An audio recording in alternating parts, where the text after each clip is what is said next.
Tem gente sofrendo porque mostra demais o que não deve. Mostra onde vai, o que está comendo, o que está vestindo.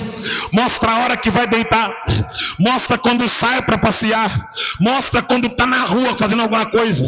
Tudo que mostra. Vai comer alguma coisa, antes de comer eu vou mostrar.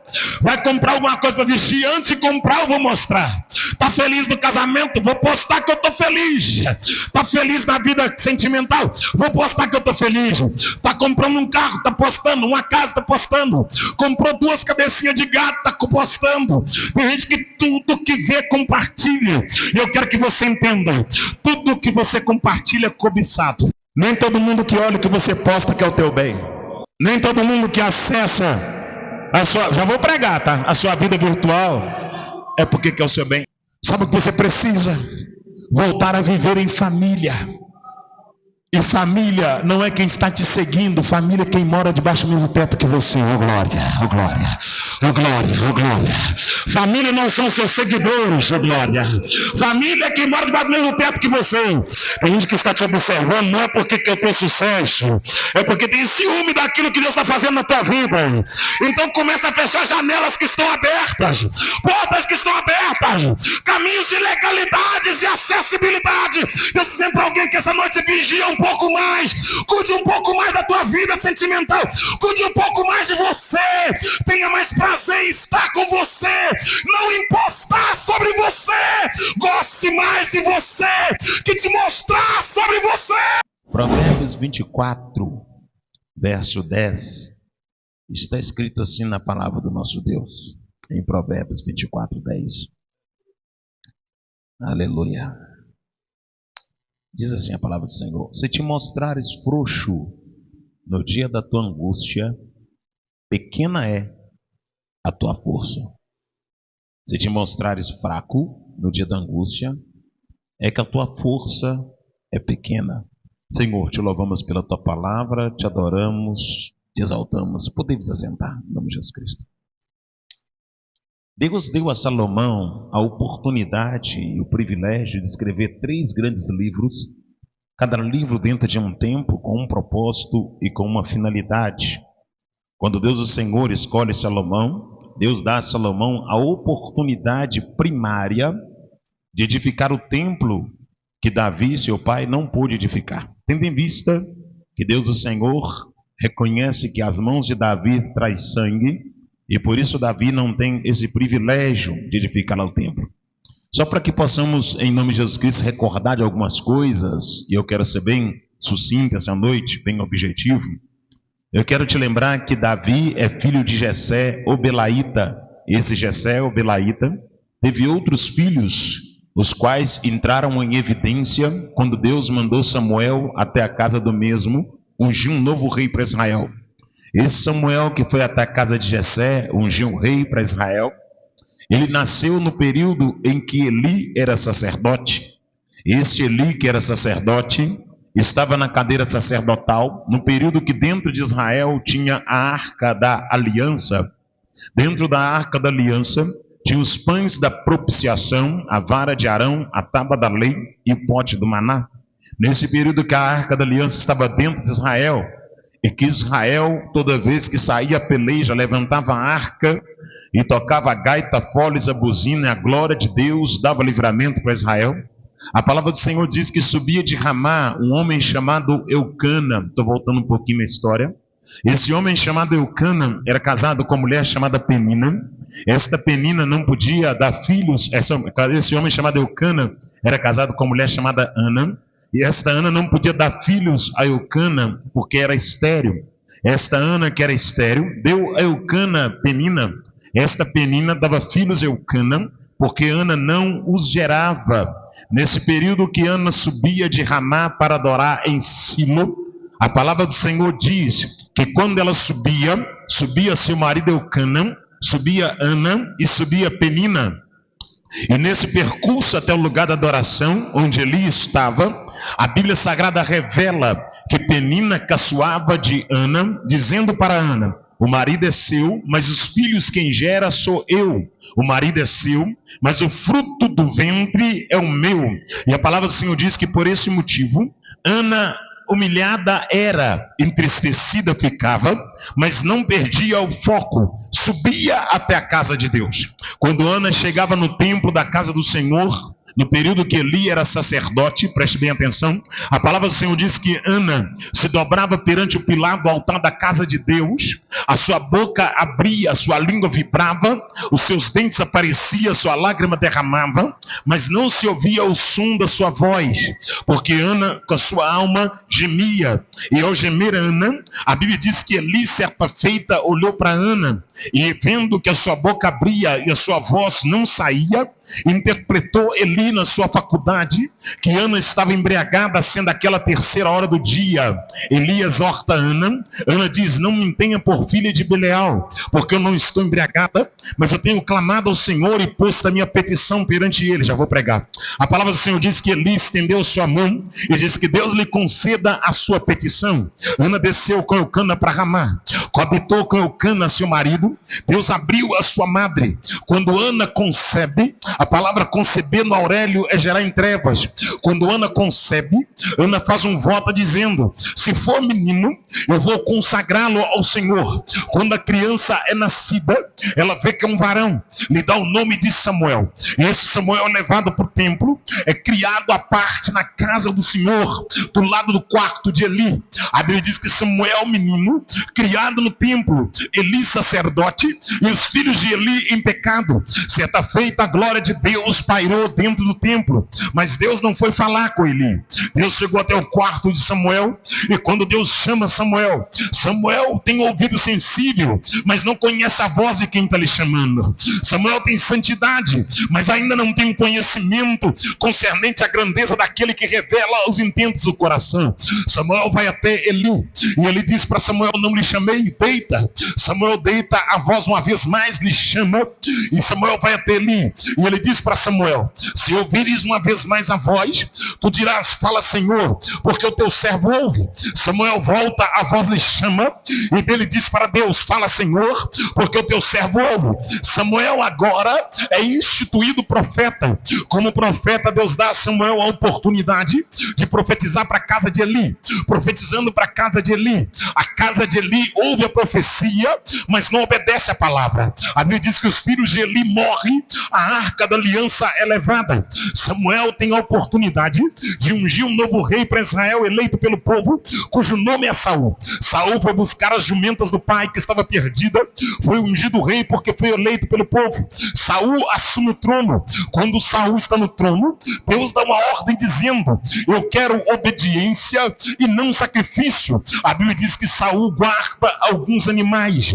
Samuel vai ouvir o barulho dos animais, e a Deus vai rejeitar Saul, porque Saul desobedeceu. Deus manda Samuel ungir um novo rei. Samuel vai até a casa de Jessé. Jessé apresenta todos os seus filhos, entre eles Eliabe, Abinadab e Samar. Já vou pregar. A Bíblia diz que Samuel tenta ungir.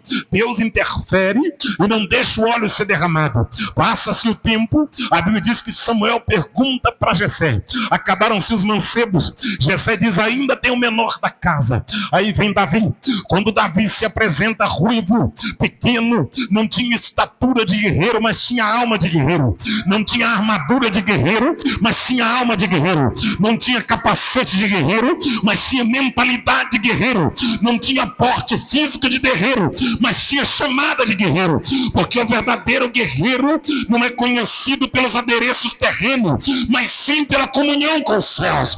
O verdadeiro guerreiro, ele não vence a batalha com as ferramentas da terra, ele vence a batalha com as ferramentas celestiais. Já vou pregar, vem comigo, por favor.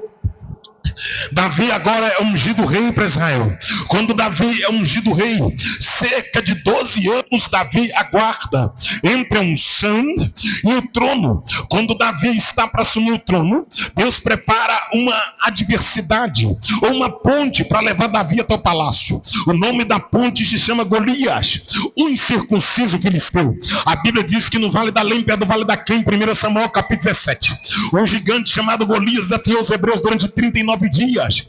No 39º dia, Jessé sentiu falta dos seus 3 filhos, que faziam parte do exército de Saul. E a Bíblia diz que Jessé manda Davi até o vale, com pão e com queijo. Davi vai até o vale, e quando chega no vale, Davi depara com desafio, e ele aceita a proposta.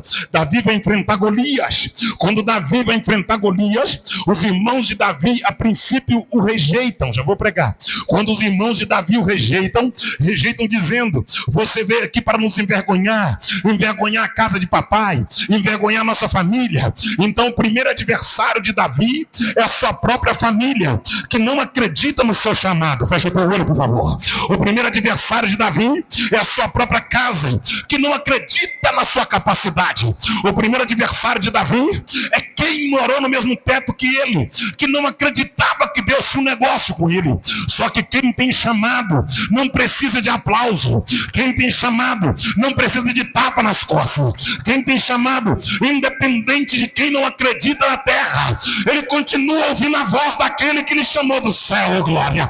Quem tem chamado não é chamado porque os homens escolheram, é chamado porque Deus elegeu. Davi ouviu, não deu credibilidade, chegou até Saul. Saul disse para Davi: você quer enfrentar Golias por causa da prenda? Qual era a prenda que Saul estava propondo? Quem vencer Golias isenta a casa do pai dos impostos. Quem vencer Golias, oh glória, recebe Mical por esposa. Quem vencer Golias é candidato ao trono. Davi disse: não é pela prenda, é por causa do nome de Deus, oh glória. Eu não vou lutar com Golias para receber presente. Eu vou lutar com Golias para ele entender que Deus é poderoso, oh glória. Para ele entender que Deus é Deus de milagre, que Deus é Deus de maravilha. Davi enfrenta Golias, vence Golias no vale. Quando Davi vence Golias, Davi recebe Mical por esposa. Ao receber Mical por esposa, Davi recebe Saul por sogro. Davi recebe Jônatan por cunhado. Davi agora vai para o palácio. Morando no palácio, Davi agora isenta a casa do pai dos impostos. Passa-se o tempo. Saul e Golias, Saul, aleluia, e Jônatan morre. Davi assume o trono. Quando Davi assume o trono, Davi vai preparar um exército. No exército Davi vai estar Urias.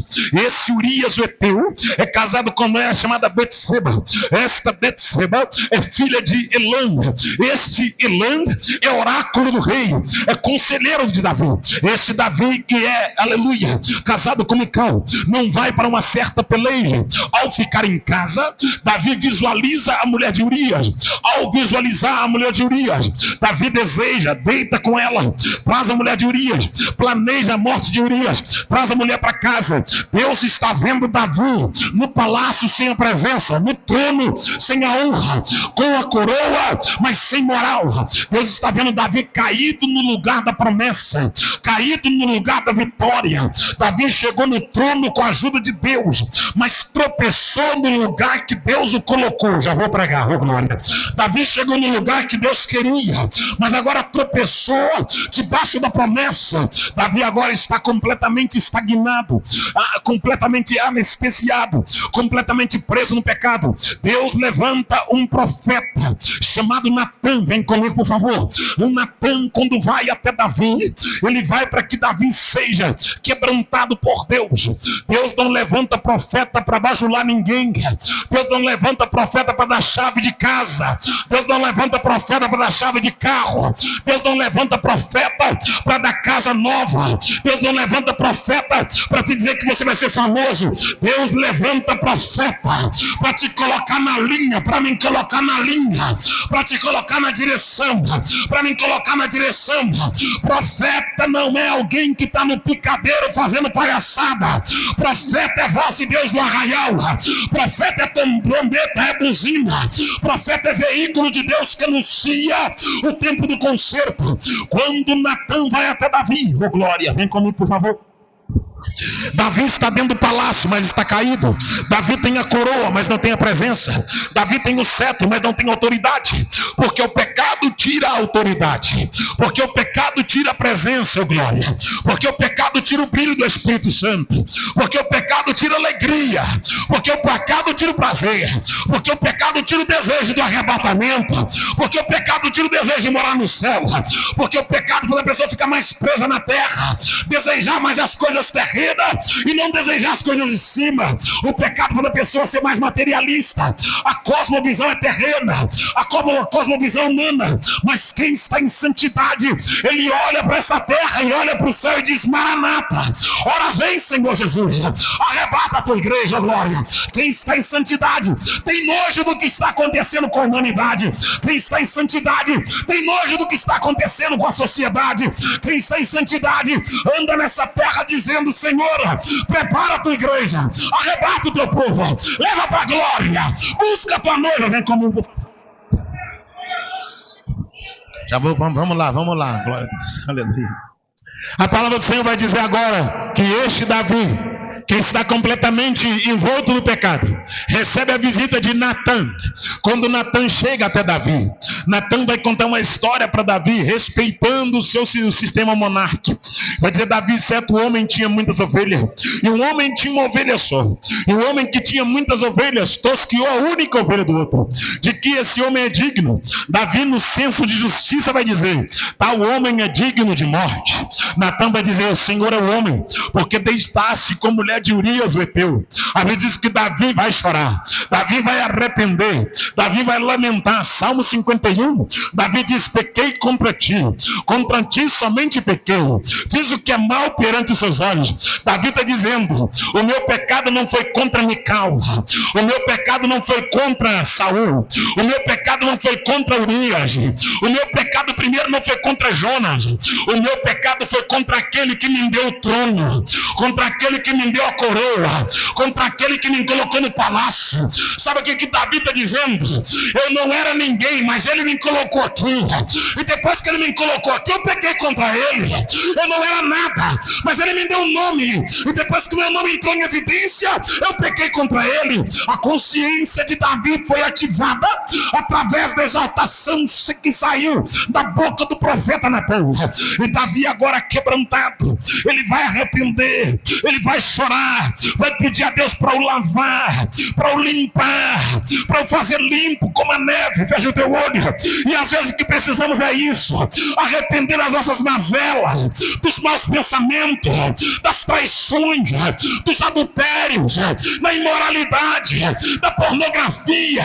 Às vezes o que precisa é isso: arrepender da mentira, da fofoca, da lascívia, da imoralidade. O que é que a igreja brasileira precisa? Diminuir a coreografia e dobrar mais o joelho, diminuir a dança e colocar a boca no pó.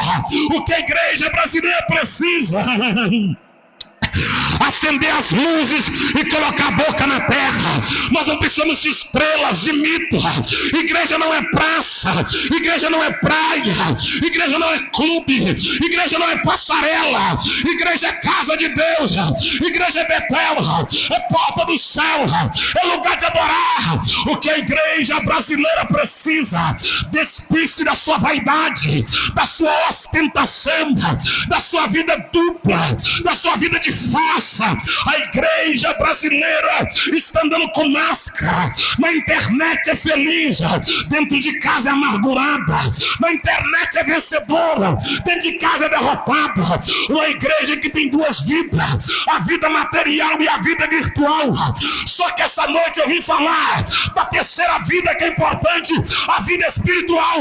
Eu profetizo que você não é virtual e também não é carnal. Eu declaro que tu és espiritual, que voltarás a orar, voltarás a jejuar, voltarás a consagrar a tua vida nas madrugadas para a glória de Deus.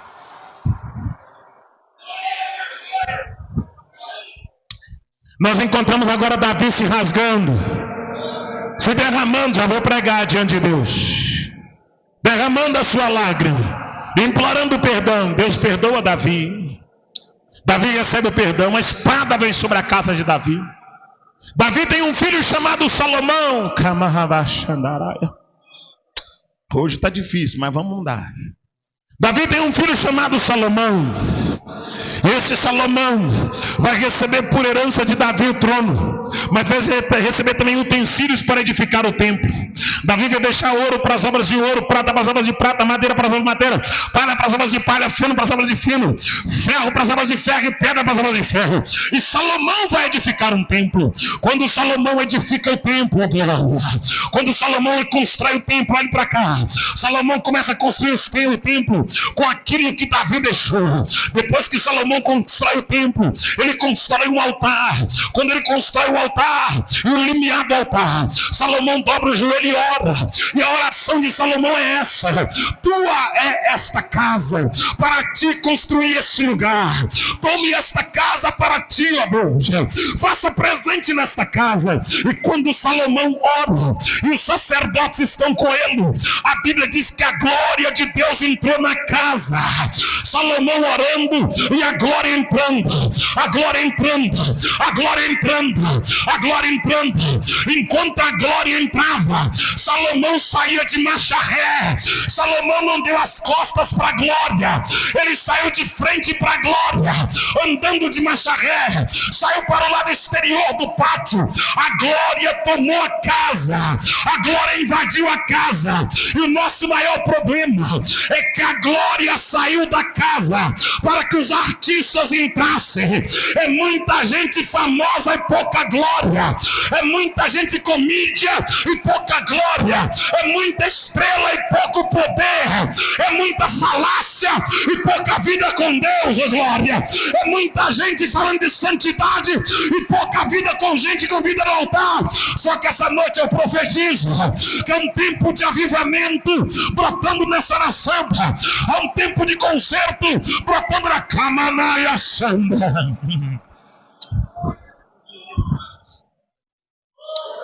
Aleluia. Vem comigo, por favor. A palavra do Senhor diz que agora Salomão, ele está orando, a glória entrando. Salomão sai de marcha ré. A glória que está na casa, pastor Paulinho, a glória vai dizer: eu tomei esta casa para mim, oh glória. O meu nome está nesta casa, oh glória. Eu santifiquei, eu santifiquei esse lugar, oh glória, oh glória, oh glória. Quando algum mal vos sobrevier, espada por juízo, peste ou fome, quando algum povo vos seguir, vireis para esta casa. E se o estrangeiro também passar e entrar nesta casa e clamar pelo meu nome, eu lhe darei livramento, porque o meu nome estará nesta casa. Porque se o meu povo, que se chama pelo meu nome, se humilhar, orar, se arrepender, se converter dos maus caminhos, aí então eu ouvirei dos céus, perdoarei os seus pecados, sararei a sua terra e derramarei chuva serode sobre ele. Eu santifiquei esta casa, eu tomei esta casa para mim. Você não está entendendo? Esta casa não é do pastor Paulino, esta casa não é do obreiro Isaías, essa casa não é do irmão nem da irmã, essa casa não é de quem deu tijolo, quem deu cimento, quem deu areia. O dono desta casa é invisível, mas é real. O dono dessa casa é santo, é soberano, é eterno, é excelso. O dono dessa casa é magnânimo. O nome dele é Elohim, o nome dele é El Shaddai, o nome dele é Adonai, o nome dele é a raiz de Jessé, raiz de Davi. Ele é o leão da tribo de Judá, ele é a brilhante estrela da manhã, ele é o alfa, o ômega, o conselheiro, o Deus forte, o Pai da eternidade. Diante dele os deuses de madeira tombam, diante dele os deuses de ferro não têm poder, diante dele não tem macumba, magia negra, feitiçaria, encantamento. Não existe obra que permanece diante dele, porque ele é o poderoso Deus. Ele voa nas asas do vento, ele chama as estrelas pelo nome, ele fez o sol para governar durante o dia e a lua para governar durante a noite. Quando a glória entra na casa, Salomão tem uma aliança com Deus.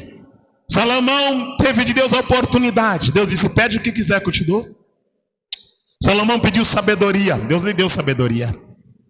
Salomão teve a oportunidade de escrever 3 grandes livros, olhe para cá.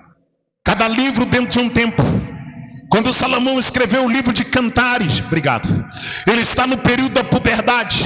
Ele ainda é um jovem galanteador que está enamorado pela sua digníssima sunamita. Quando Salomão escreveu o livro de Provérbios, ele está no período do lobo. Ele é um homem com a sua faculdade aberta, já é um conselheiro. Quando Salomão escreveu o livro de Eclesiastes, ele já está na sua melhor idade. Os cabelos já estão brancos, já está quase morrendo. Ele escreve o livro no tempo. Mas o livro de Provérbios quer dizer conselho diário. Provérbio é conselho.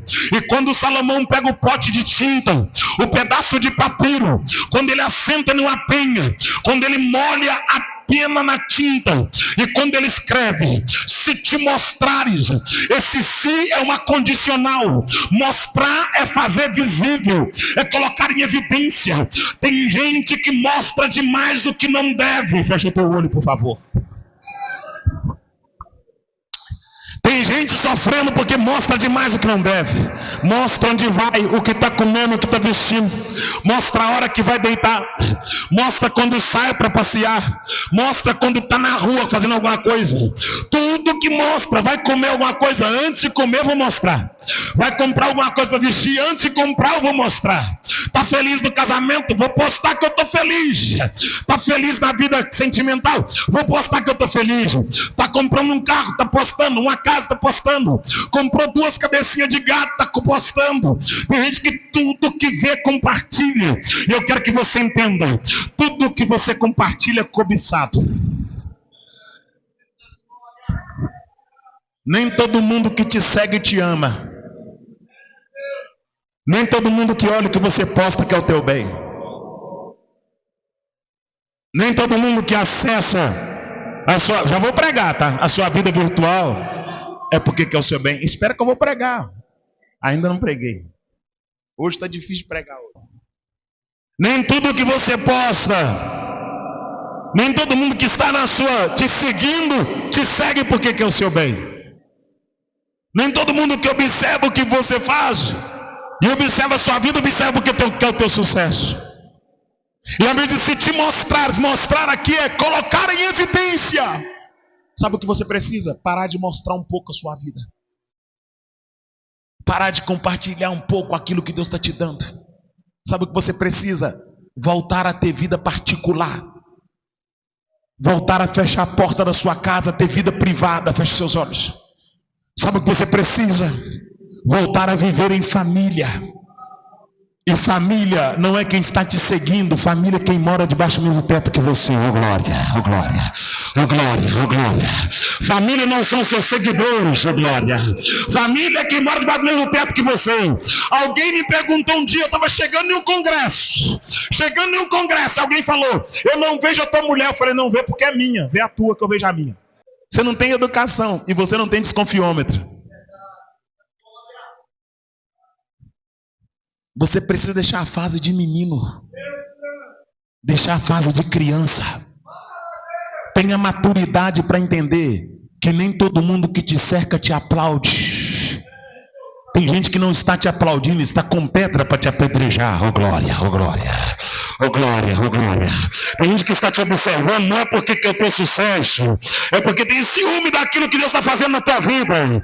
Então começa a fechar janelas que estão abertas, portas que estão abertas, caminhos de legalidades, de acessibilidade. Eu dizendo para alguém que essa noite vigia um pouco mais, cuide um pouco mais da tua vida sentimental, cuide um pouco mais de você, tenha mais prazer em estar com você, não impostar sobre você, goste mais de você que te mostrar sobre você.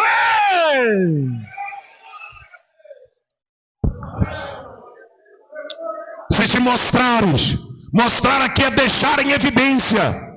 E tudo que você mostra é cobiçado. E tudo que você mostra faz referência de quem você é. Olha o que o texto diz: se te mostrares frouxo, frouxo aqui é alguém que não tem liga. É alguém que não está completamente preso, firme. O oposto de frouxo, de frouxo é firme. E o oposto de firme é bambo, frouxo. Ele disse: se te mostrares frouxo, sabe o que é esse bambo? E se alguém descobrir que você está bambo, ele não vai te firmar, vai acabar de derrubar você. Feche seus olhos. Não mostre a tua fraqueza para todo mundo. Mostre a tua fraqueza para quem pode resolver o teu problema. Feche seus olhos. No lugar de chorar no salão, chore no círculo de oração. Deixa eu repetir para você. No lugar de chorar no salão, vai chorar no círculo de oração, ô glória. No lugar de falar com a manicure o teu problema, vai falar com Jesus, aleluia, na madrugada o teu problema. No lugar de postar na mídia o que você está passando, vai jejuar para que Deus te dê vitória. No lugar de ficar contando a tua vida, para quem não tem temor de Deus, entra para o teu quarto, fecha a tua porta, dobra o teu joelho, fala com Deus em segredo, e Deus que te ouve em segredo te responderá. Tem coisas que não são para os homens ouvir, é para os ouvidos de Deus somente. Deus não quer que você saia contando a tua vida, desabafando de esquina em esquina, de porta em porta. É tempo de se dobrar diante de Deus, de clamar misericórdia, de pedir o favor divino, de reconhecer que se o céu não fizer, a terra não fará.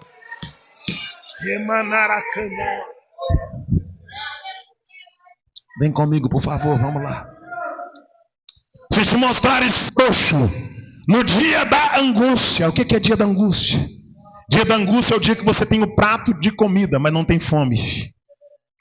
É o dia que você deita na cama, mas não tem sono. Qual é o dia da angústia? É o dia que você coloca a roupa mais bela, mas não tem alegria. O que é o dia da angústia? É o dia que a sua voz fica embargada pelo choro de soluçar. O que é o dia da angústia? É o dia que o seu chão sumiu debaixo do teu pé, que o céu parece que fica de bronze. É o dia que você não consegue desabafar com ninguém, porque você não consegue ver em alguém condições para resolver o teu problema. Esse é o dia da angústia. Só que eu quero que você entenda, a angústia tem algo de muito favorável para nós outros, porque a angústia consegue extrair de nós o nosso melhor. É na angústia que você ora com sinceridade. É na angústia que você louva, não para receber like, mas porque a tua alma está gritando. É na angústia que você prega, não porque você é um teólogo, mas porque você tem andado com Deus, intimidade com Ele. Quando você está angustiado, você não escolhe palavras para orar, porque você não quer impactar a terra, você quer se conectar com os céus. Deixa eu repetir. Quando você está angustiado, você não escolhe palavras para orar, porque você não quer impactar a terra, você quer se conectar com o céu. Você rasga o peito, rasga a alma, você fala com Deus o que está acontecendo de verdade. Esse é o dia da angústia. É o dia que você não escolhe palavras, que você não está preocupado com vernáculo linguístico, se você está conjugando o verbo de uma forma correta, se você está falando no pretérito ou glória no futuro indicativo. Você quer falar com Deus, você quer conversar com Ele. Juarez me dá um exemplo de alguém orando em angústia. Quem sabe quando Ana entrou no templo, a oração de Ana era uma oração de mulher angustiada. A lágrima descia, a língua tremia, o queixo batia, mas não se ouvia a voz de Ana na terra, porque tem coisa que a terra não precisa ouvir, é só o céu que precisa ouvir. Deus quer dizer para alguém que essa noite é o céu que quer ouvir a tua alma gritar. Não fique se humilhando debaixo da mão do homem, se humilhe debaixo das mãos de Deus.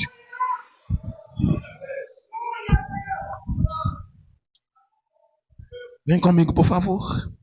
Se te mostrares frouxo, mostrar aqui é fazer visível, fazer notório. Frouxo aqui é alguma coisa que não está apertado, que está bambo. No dia da angústia, angústia é o dia amargo, é o dia que eu falei que a comida está no prato, mas o apetite não vem. É o dia que a pessoa tem a cama, mas não tem sono. Porque o que dá um sono tranquilo não é a cama com o colchão da NASA, um travesseiro de penas. Não. O que dá um sono tranquilo é a consciência em paz com Deus. Joias, que loucura é essa? Não adianta comprar colchão importado. Não adianta comprar travesseiro importado se a consciência está pesada. Sabe o que é tremendo? Quando Jacó adormeceu, ele adormeceu numa pedra. Lembra disso? Ele pegou uma pedra como travesseiro. Está escrito assim: Jacó tomou uma pedra daquele lugar e a fez como travesseiro. Olhe para cá. Pedra não tem temperatura própria. Pedra é temperatura ambiente. Se é calor, a pedra está quente. Já viu isso? Se é frio, a pedra está fria. Se é chuva, a pedra está molhada, ela absorve a água.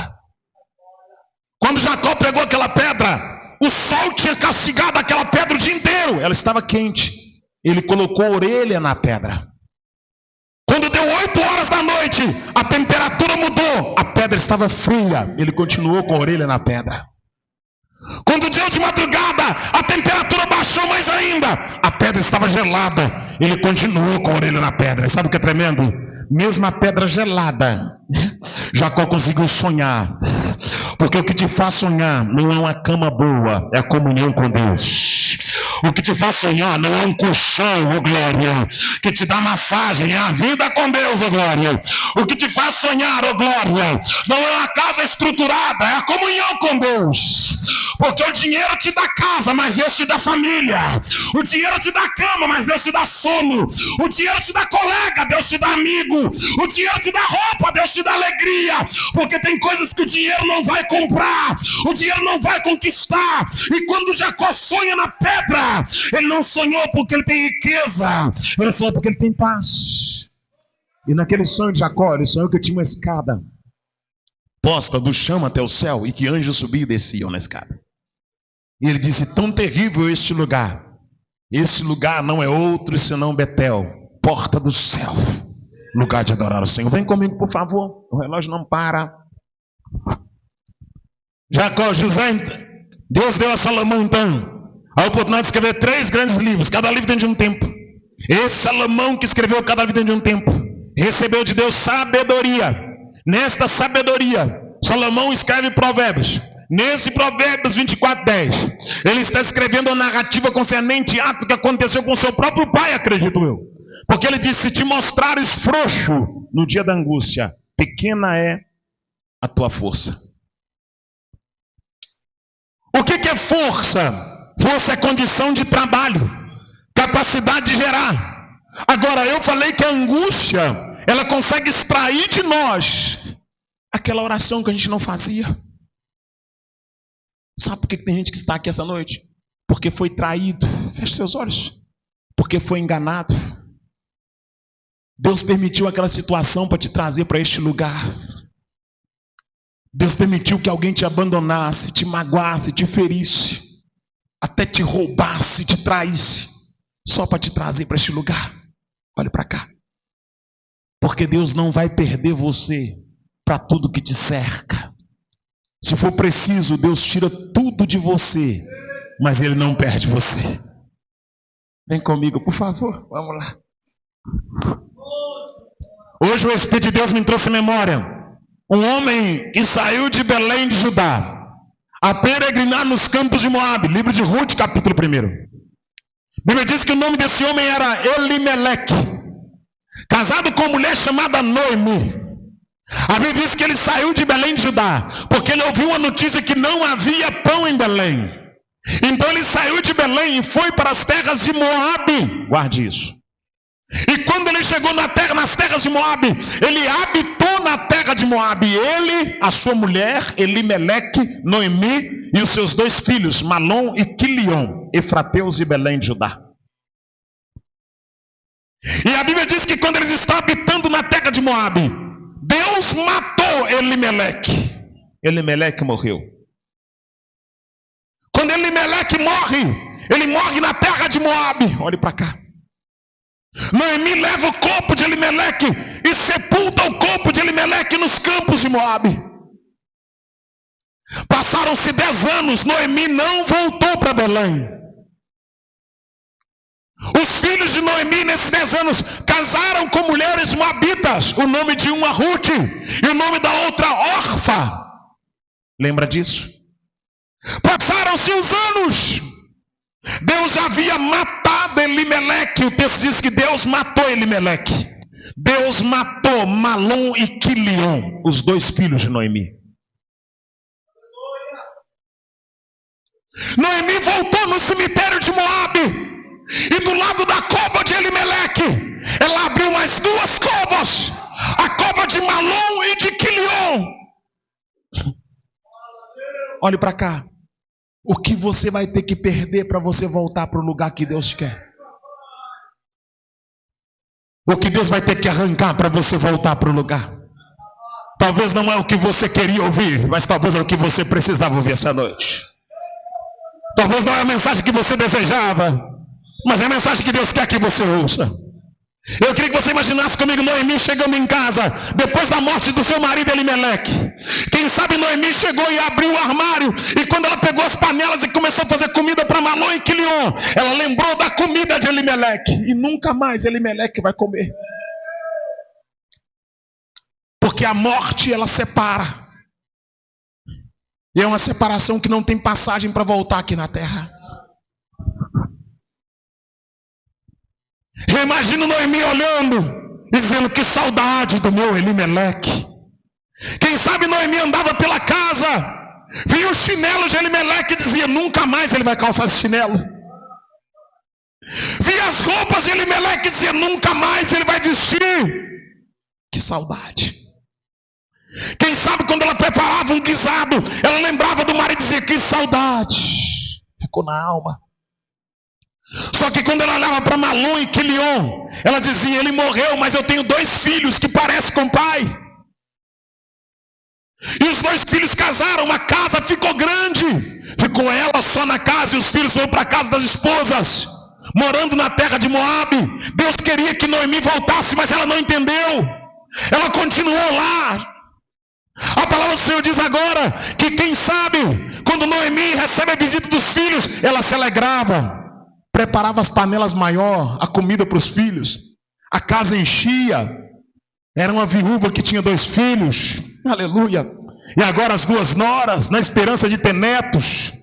Quando ela viu os meninos sentados na cozinha comendo, o movimento na casa, a saudade de Elimeleque era aplacada pela presença de Malom e Quilion. Só que Deus aplicou o segundo golpe. Deus matou Elimeleque. Deus matou Malom e Quilion. Quando Malom e Quilion morrem, Noemi vai até o cemitério de Moabe, livro de Ruth, capítulo 1. Quando ela chega no cemitério de Moabe, quando ela abre a cova, o coveiro abre a cova, e quando ela vê o corpo de Malom e Quilion descendo para o buraco abaixo, a terra sendo jogada em cima, a primeira perda, Noemi perdeu alguém que entrou na vida dela. O marido entrou na vida.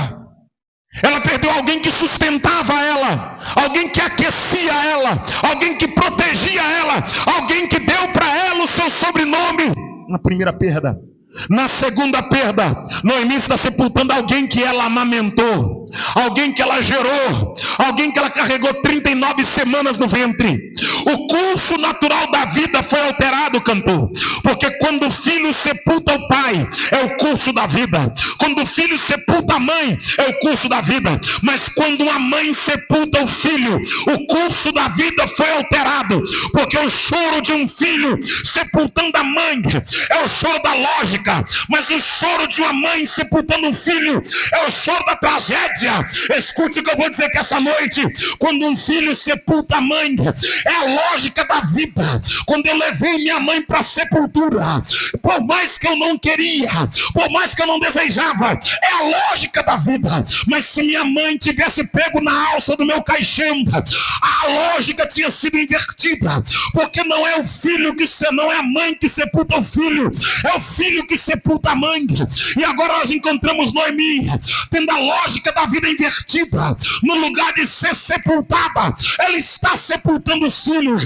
E quando o caixão desce no buraco, eu imagino Noemi dizendo: eu estou enterrando o menino que eu amamentei, eu curei o umbigo, oh glória, eu coloquei as fraldas, eu ensinei a andar, eu ensinei a falar, eu levei para a escola, eu criei esse menino para ser a proteção da casa. Noemi agora sepultou os 2 filhos. Ela está longe de Belém. Ela está longe da casa de Deus. Ela está longe do lugar que Deus queria. E a Bíblia vai dizer que Noemi vai levantar a cabeça e dizer: eu vou voltar, oh glória. Olhe para cá, o texto diz que Noemi diz: eu voltarei para Belém. Agora só está voltando porque ela perdeu tudo de valor que ela tinha. Feche os seus olhos. Eu profetizo que você não vai ter que perder para voltar. Eu profetizo, oh glória, que você vai voltar antes que a mão de Deus comece a subtrair na tua vida. Eu estou passando nessa cidade como profeta, como porta-voz de Deus. Eu não estou passando aqui como coach, como pregador de alta ajuda. Eu não estou passando aqui como um picareta meia boca que inventa revelação para fazer você chorar. Eu estou passando aqui como profeta para essa geração. Eu profetizo que você não vai ter que perder tudo para voltar para a presença. Eu declaro que essa noite Deus vai te incomodar e você vai levantar a cabeça e vai dizer: eu vou voltar, porque aquele que me escolheu é fiel, aquele que me escolheu é verdadeiro, aquele que me escolheu é santo, aquele que me escolheu é grande. Então volta enquanto é tempo, volta enquanto é tempo. Noemi diz: eu vou voltar. Depois que ela perdeu o marido, depois que ela perdeu os 2 filhos, Malom e Quilion, depois que ela perdeu a mocidade dela. Quando ela saiu de Belém, ela era jovem. Agora ela envelheceu em Moabe. Ela perdeu, sepultou os filhos, sepultou o marido. E agora, no meio do luto, ela levanta a voz e diz: voltarei para Belém. E quando ela diz: vou voltar para Belém, Ruth e Orfa também choram. Levanta a voz e diz: nós voltaremos contigo. Noemi olha para elas e joga real na cara. Noemi diz: por que ireis comigo? Tenho eu ainda filho no meu ventre para que você seja marido? Tornai filhas minhas, porque muito velha sou para ter marido. Ou ainda, quanto essa noite tivesse marido, eu tenho esperança. Mas se tivesse filho, vocês esperariam crescer para que voltasse, para que casasse com vocês? Voltai, filhas minhas, porque mais amarga é para mim do que para vós mesmas. Porque a mão de Deus, olha o que Noemi falou, a mão de Deus se desgarrou contra mim, oh glória. Sabe o que é a mão desgarrar? Ela está dizendo: a mão de Deus se levantou contra mim, a mão de Deus saiu contra mim, oh glória. Ela diz: a mão de Deus desgarrou contra mim. E a Bíblia diz que levantaram a voz e tornaram a chorar. E quando choraram, Orfa deu um beijo em Noemi, virou as costas e saiu. E quando Orfa começou a ir embora, Noemi olhou sobre os ombros de Ruth e falou com Ruth: vai pós a tua cunhada, volta para os seus deuses, volta para a casa do teu pai, e lá o teu pai te dê alguém por marido. Ruth olhou para Noemi e disse para ela: não me impeça para que te deixe, e não insista para que me aparte de ti, porque onde fores irei eu, onde pousares pousarei eu, onde passares a noite passarei eu, porque o teu povo é o meu povo e o teu Deus é o meu Deus. Se outra coisa além da morte me apartar de ti, que Deus faça 2 tantos comigo. E quando Noemi viu Ruth decidida a segui-la, Noemi não falou mais, e Ruth e Noemi estão voltando para a terra de Belém. Só que escute o que eu vou dizer aqui: Belém quer dizer casa de pão. Noemi saiu de Belém porque ouviu a notícia que não tinha pão, e agora está voltando para Belém, porque Belém é casa de pão. Tem alguém saindo da igreja porque diz que aqui não tem alegria, mas aqui é o lugar da alegria, porque o príncipe da paz habita neste lugar, porque na presença dele até a tristeza salta de alegria. Quando Noemi está voltando, a Bíblia diz que a cidade de Belém, quando vê Noemi e Ruth voltando, eles vão parar na entrada de alegria, esperando Noemi. E quando Noemi coloca os pés no umbral da cidade, eles vão dizer: não é esta Noemi? Não é você aquela Noemi? E ela vai dizer: chamai-me de Mara, porque grande amargura me deu o Todo-Poderoso. Olhe para cá. Porque cheia eu parti, mas vazia o Senhor me fez voltar. Sabe o que está dizendo? Quando eu saí daqui, eu tinha marido, eu tinha 2 filhos, tinha mocidade, mas eu saí fora da direção. Deus tirou o meu marido, tirou os meus 2 filhos, a minha mocidade foi embora, e Deus me esvaziou para que eu voltasse para o lugar de onde eu não deveria ter saído. Fecha o teu olho. Eu não sei se você está entendendo o que Deus está dizendo aqui essa noite, mas o que Deus quer que você entenda, que se for preciso, Ele tira tudo de você para não perder você. Se Deus perceber que tem alguma coisa impedindo você de servi-lo na excelência a qual Ele quer que você sirva, Ele vai remover só para que você volte a adorar. Deus não quer você pela metade. Deus não abre mão de você. Deus não quer você aqui lá no piseiro. Deus não quer você aqui lá no rodeio. Deus não quer você aqui na balada. Deus não quer você aqui e na cerveja. Deus não quer você aqui e lá na idolatria. Deus quer você na totalidade, na presença dEle. Deus não divide você com ninguém. Deus não negocia você com ninguém. O que Deus quer que você entenda, que você é propriedade exclusiva dEle, que Ele tem autoridade sobre a tua vida. Ele é o teu dono, e como teu dono, Ele exige você na totalidade e de posse dEle. Vem comigo, por favor. Se te mostrares frouxo no dia da angústia, pequena é a tua força. Feche seus olhos. Deus está dizendo para alguém que essa noite: não seja melindroso. Lava o teu rosto, engole o teu choro, levanta a cabeça, olha para o alto, tenha resiliência, tenha resistência, ressurja da cinza, levante do pó, coloque um cântico na tua boca de alegria, olhe para o céu, acredite que Deus está renovando a tua força, acredite que aquele que é poderoso está te blindando, está te fortalecendo. Creia que a porta não vai abrir, ela já está aberta. Creia que o milagre não vai acontecer, já está acontecendo. Creia que a provisão não virá, ela já chegou. Creia que a mão de Deus está estendida. O Senhor já tirou você de abismo mais profundo, de prova mais intensa, de lutas maiores. Já passou por tanta coisa, já enfrentou tanta dificuldade, e agora quer parar. Agora está pelos cantos, de cabeça baixa, não adora mais, não acredita mais.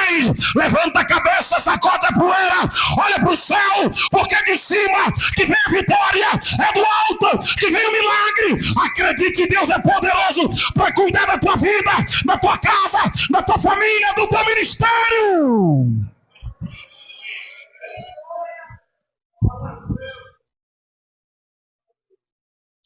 Falei com o irmão Lucas que essa noite eu tive um sonho que eu pregava sobre a glória, a glória, a glória, a glória, a glória. Eu acordei e falei: rapaz, mesmo no meio desse vento, eu ainda sonho que eu estou fazendo aquilo que Deus mandou. Feche seus olhos.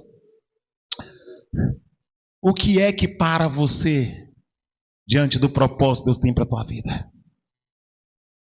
O que é que faz você parar? Qual é o tamanho da luta que faz você abandonar o teu chamado? Feche seus olhos. Qual é o problema que fez você chutar o balde? Desistir de caminhar, oh glória. Desistir de avançar, oh glória. Aleluia. Aleluia. Aleluia. Aleluia. Aleluia. Se eu fosse olhar as minhas condições, aleluia, eu não pregaria nem no velório da minha mãe, oh glória. Não tem 2 dias, aleluia. Se eu fosse olhar minhas condições naquele dia, eu ficaria sentado em posição fecal, chorando e tremendo, aleluia. Tem hora que dá aquela angústia, mas eu digo: eu acredito na ressurreição. Eu acredito na árvore da vida. Eu acredito na eternidade. E se eu acredito na eternidade, eu vou manter o equilíbrio. Porque disse Jesus: aquele que está em mim, ainda que morra, viverá. E se eu creio que viverá, então eu preciso levantar a cabeça e dizer: lá debaixo da árvore da vida, nós vamos abraçar de novo. Nós nos encontraremos lá na eternidade. Mas enquanto eu não vou para lá, eu vou incomodar rodar aqui embaixo, eu vou gritar, eu vou pregar, vou profetizar, vou falar contra o pecado e vou dizer que só Jesus salva, só Jesus liberta.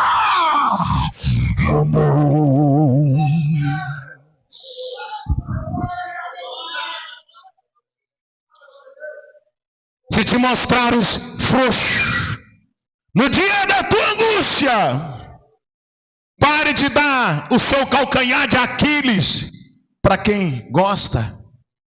Pare de mostrar sua fraqueza para quem gosta de te escravizar, te manipular. Pare de pagar de vítima. Pare de ser carente de mão estendida terrena. Pare de ser carente de ombro terreno. Abrace o Pai. Deite no colo do Pai. Anarachandaraia. Kamanabachanda.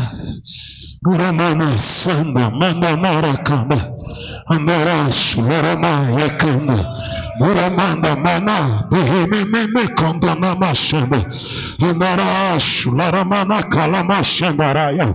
Moia sua fronha com lágrima. Dobra o teu joelho na madrugada. Naramacho. Mimimi Kandurama. Darakalaramacha. Naramaya. Emerei Marakalamacho. Mimimi Kanduramasta. Derramanto. Laramacha. Ramanagadaracha. Que carência é essa? Que necessidade é essa? De ter alguém dando tapa nas suas costas, dizendo que você vai, que você pode. Deus já te fez a promessa. Deus já falou que você pode todas as coisas naquele que te fortalece. Deus já te falou que maior é o que está contigo que é aquele que está no mundo. Deus já te falou que Ele é teu escudo, que Ele é teu bloqueio, que Ele é teu guarda, que Ele guarda a tua entrada, a tua saída, desde agora e para sempre. Que negócio é esse? Crente manhoso, crente mimimi, crente que precisa ser afagado, bajulado, acariciado, bajulado, crente que precisa o tempo todo receber uma profecia. Assim diz o Senhor todo dia, assim diz o Senhor. Deus já disse que é contigo. Deus já disse que vai dar vitória. Deus já disse que vai abrir a porta. Deus já disse que vai mudar a tua vida, tua história, teu casamento. Então levante a tua cabeça, olha para o céu e diga para o diabo e para o inferno entender: aquele que está comigo é poderoso, e diante dele eu vou romper as cadeias, pular os carros do adversário, queimar os laços com fogo e obter a vitória através do nome dele. Creia!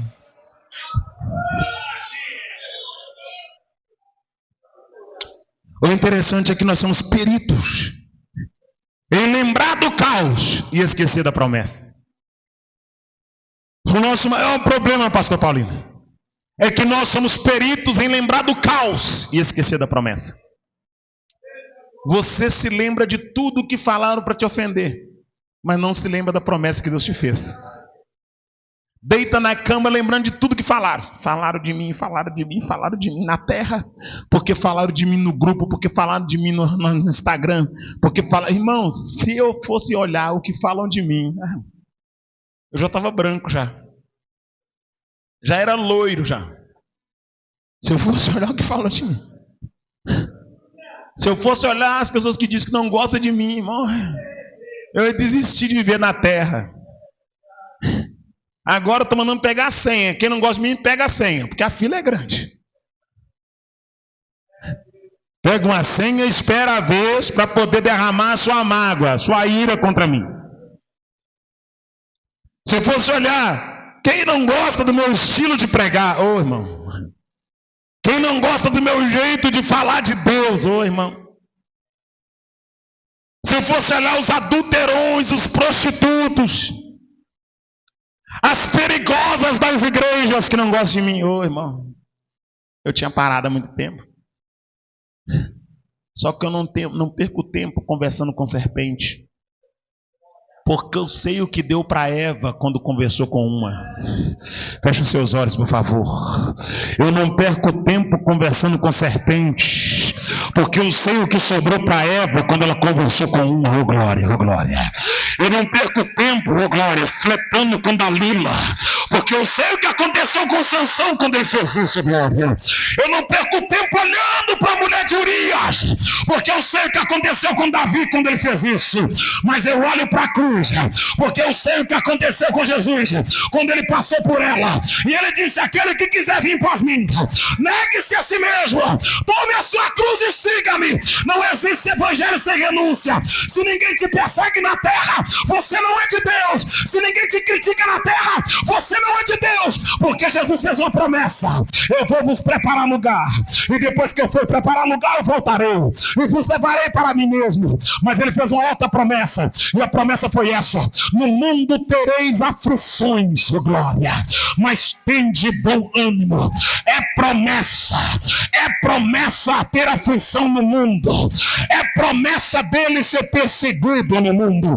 Ele diz: sereis perseguidos no mundo, sereis criticados, sereis rejeitados. Irmão, e se eu não tiver aflição aqui, é porque eu não estou na direção que ele quer. Se os adúlteros me aplaudirem, é porque eu não estou glorificando a Deus. Se os sem vergonhas me aplaudirem, é porque eu não estou glorificando a Deus. Se a surucucu do pescoço grosso que anda cascavelando nas igrejas me aplaudirem, é porque eu não estou glorificando a Deus. Se os efeminados que estão pregando e cantando me aplaudirem, é porque eu não estou glorificando a Deus. Se os pastores gays e as pastoras lésbicas me aplaudirem, é porque eu não estou glorificando a Deus. Se alguém que está no 5º casamento me aplaudir, é porque eu não estou glorificando a Deus.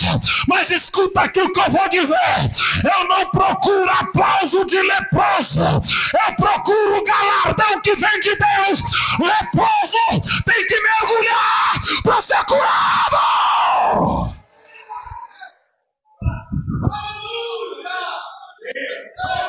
A pior miséria que tem é quando um homem de Deus é aplaudido por gente doente. Gente que está no pecado aplaudindo o pregador. Anaramachanda. Gente que está no pecado fazendo selfie com o pregador. Gente que tem vida promíscua, que é fã daquele pregador.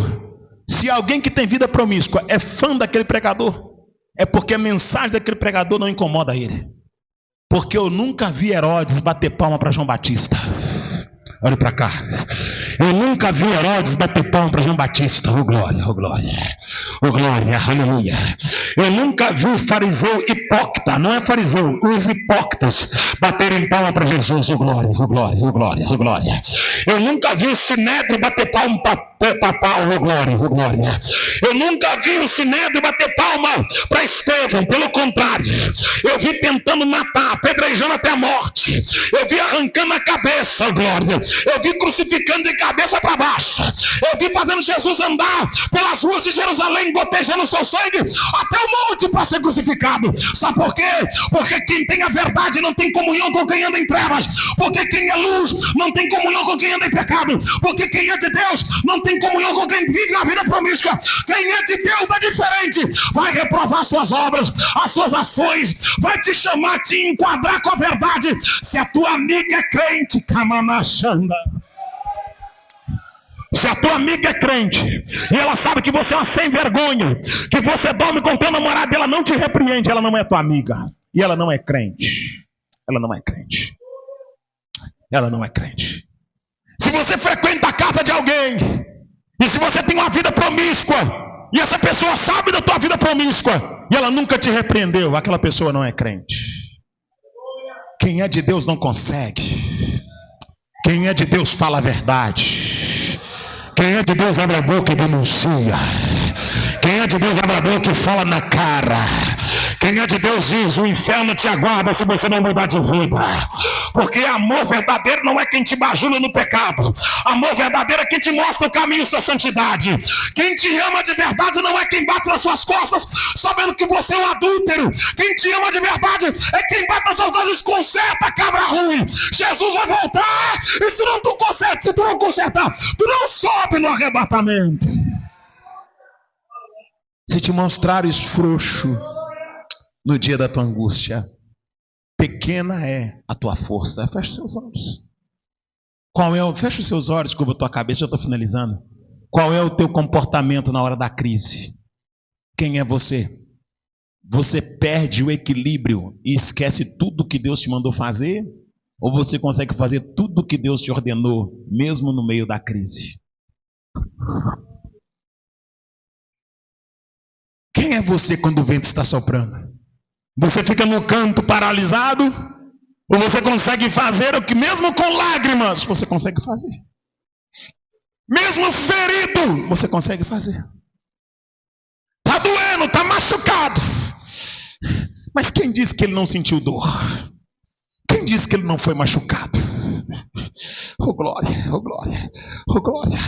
Se ele sentindo dor pregou, por que eu preciso parar de sentir dor para poder pregar? Oh glória, oh glória, oh glória. Se ele morrendo falou da vida, por que eu tenho que me curar primeiro para falar da eternidade? Oh glória, oh glória, oh glória, oh glória, oh glória, oh glória. Se ele com uma cruz pesada olhou para quem estava ao redor e disse: não chorai por mim, chorai antes por vós mesmo, glória. Se com a lenha verde eles fazem isso, quanto mais com madeiro seco. Se ele que não tem pecado disse: oh glória, aleluia, virão dias em que direis: bem-aventurado é o ventre que não gerou e o seio que não amamentou. Oh glória. Sabe o que está dizendo? Vai ter dias que você não dizer: antes eu não tivesse dado a luz a filhos, de tão amado que o dia é, e aquele dia dele era um dia tétrico. Agora como é que ele dá conselho indo com a cruz pesada? Como é que ele fala de salvação se ele não se salvou de passar pelo Calvário? Porque o processo é necessário para ser glorificado, porque Deus quer que você entenda: é necessário ser quebrado para depois ser ligado, é necessário ser desmanchado para ser refeito, é necessário Deus se quebrar para depois te ligar. O que Deus quer que você entenda, que sempre depois da fornalha vai vir a honra. O que Deus quer que você entenda, que esse leão na cova não vai te devorar, porque ele vai te dar o livramento. O que Deus quer que você entenda, que esse mar não vai te deter, porque ele fará ele abrir. O que Deus quer que você entenda, que essas muralhas vão ter que cair, porque ele vai derribar. O que Deus quer que você entenda, que esse gigante não é nada diante daquele que lhe fez a promessa, daquele que lhe escolheu, daquele que lhe chamou, daquele que lhe elegeu, daquele que lhe comprou com o sangue dele, para que você cumpra a vontade dele na terra.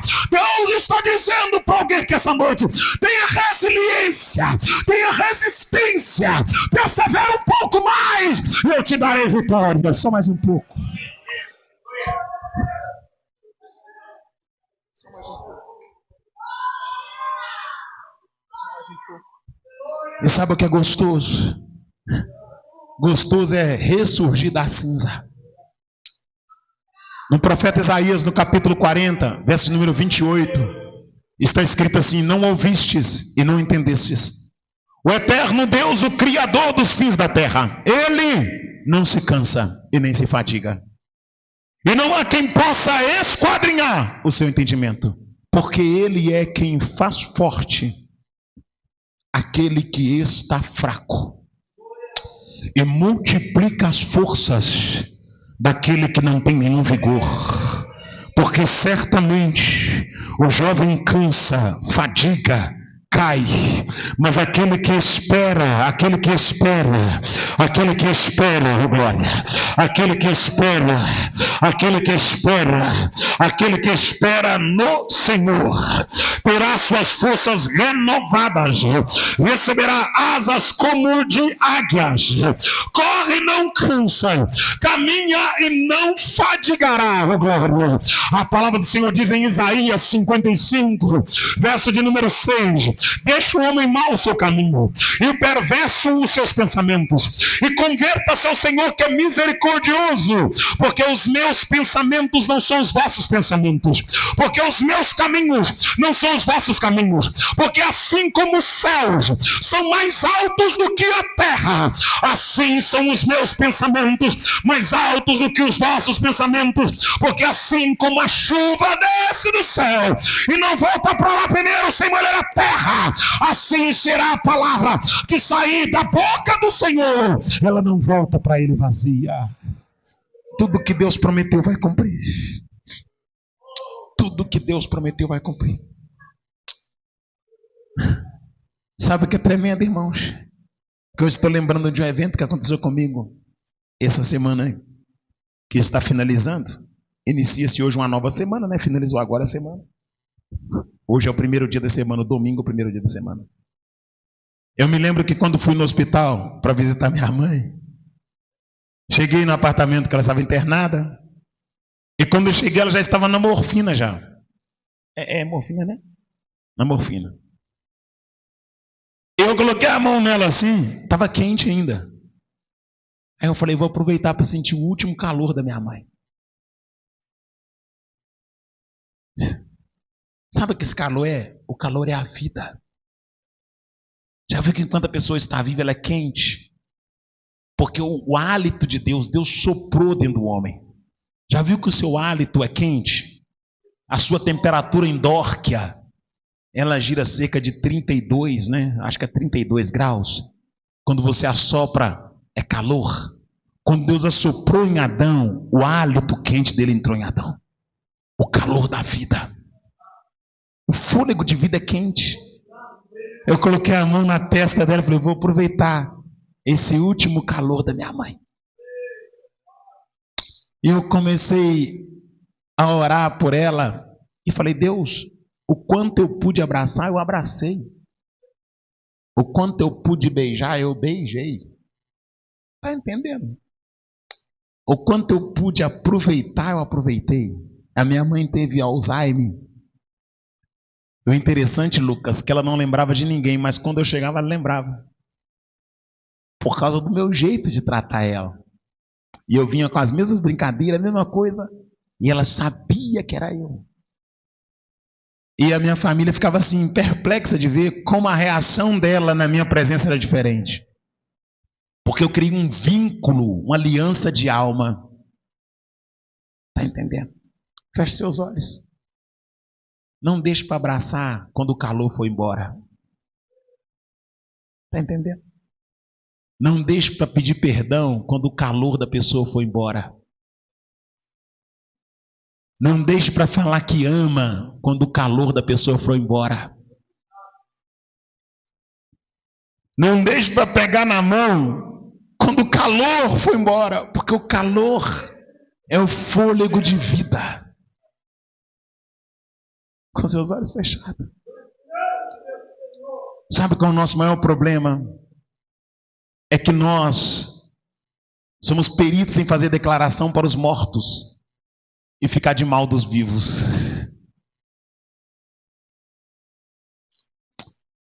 Nós postamos fotos de pessoa morta e direcionamos mensagens para elas, como se elas estivessem ouvindo, mas nós não falamos com as pessoas em vida.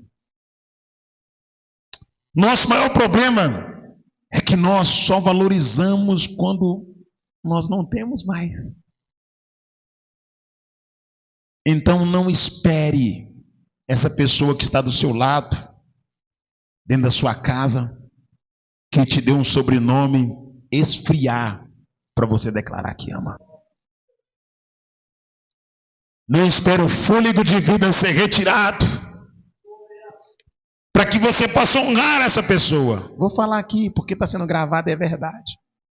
E podem replicar que não tem problema. A minha irmã me disse no telefone, você está calma? Eu falei, estou bem. Eu tenho 7 irmãs e eu de homem.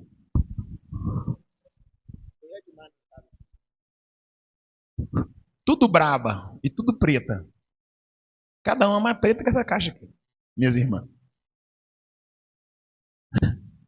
E ela disse, você está nervoso? Como é que você está? Eu falei, estou bem. E a minha irmã, a Vânia, falou assim, Juarez, você pode ficar tranquilo. Você foi um filho exemplar. Você foi um bom filho.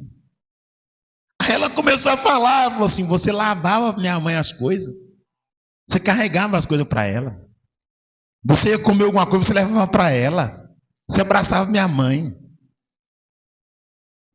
E eu fui ouvindo aquilo.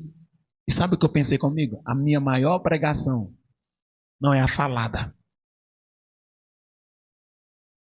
Não é essa. A minha maior pregação é a demonstração e a prática de vida. O nosso comportamento fala mais que as nossas mensagens. O nosso comportamento fala mais que as nossas mensagens. Eu sempre digo para minha filha, eu tenho 3 filhos, eu digo para minha filha Raila, porque o primeiro mandamento com promessa é este: honra o teu pai e a tua mãe, para que te vá bem e para que prolongue os teus dias sobre a terra. E quer um conselho meu? Honre enquanto tem calor, porque defunto não precisa de honra. E eu me lembro que quando me deram a palavra no velório, eu finalizei o velório dizendo o seguinte: vocês teceram muitos elogios aqui para minha mãe, e ela, tudo isso que vocês falaram, ela foi. Minha mãe era honesta, fiel. Eu nunca ouvi minha mãe falar um palavrão, uma palavra de baixo calão. E eu falei, isso aqui não é mérito, isso é obrigação. Nada do que ela fez enquanto ela tinha vida é mérito, é dever. Ser honesto é dever de todos nós.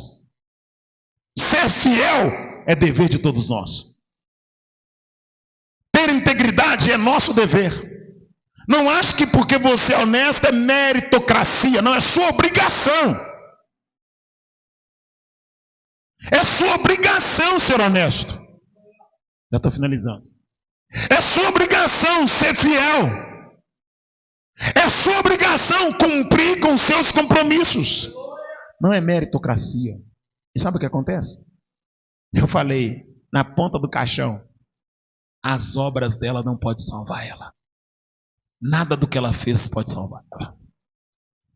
A única forma de dar a ela salvação é entregar a vida para Jesus Cristo. Nada que você faça de bom te dá salvação. É teu dever fazer, mas não te dá salvação. Mas se você é salvo, você fará. Quem é salvo faz o que é bom. Eu te convido para colocar sobre seus pés.